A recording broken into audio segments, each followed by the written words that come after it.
उस दिन हम दोजख से पूछेंगे कि क्या तू भर गई? वो कहेगी कि कुछ और भी है।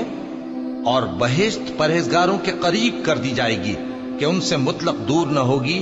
यही वो चीज है जिसका तुमसे वादा किया जाता था, यानी हर रुजू लाने वाले, हिफाजत करने वाले से, जो रहमान से बिन देखे डरता रहा और रुजू करने वाला दिल लेकर आया, उसमें सलामती के साथ दाखिल हो जाओ।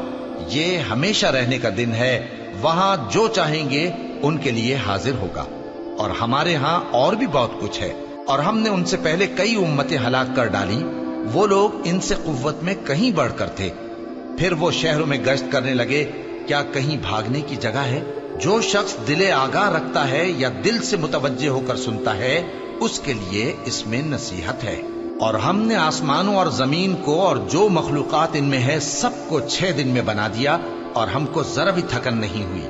तो जो कुछ ये कुफ्फार बकते हैं उस पर सब्र करो, और आफताब के तुलू होने से पहले और उसके गुरूब होने से पहले अपने परवरदिगार की तारीफ के साथ तस्बीह करते रहो, और रात के बाज औकात में भी और नमाज के बाद भी उसी के नाम की तस्बीह किया करो। और सुनो, जिस दिन पुकारने वाला नजदीक की जगह से पुकारेगा, जिस दिन लोग एक जोर की आवाज यकीनन सुन लेंगे, वही निकल पड़ने का दिन होगा।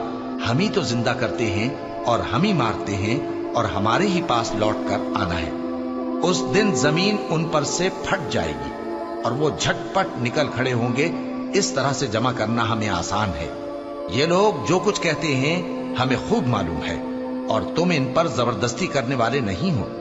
बस जो मेरे अजाब की धमकी से डरे, उसको कुरान के जरिए नसीहत करते रहो।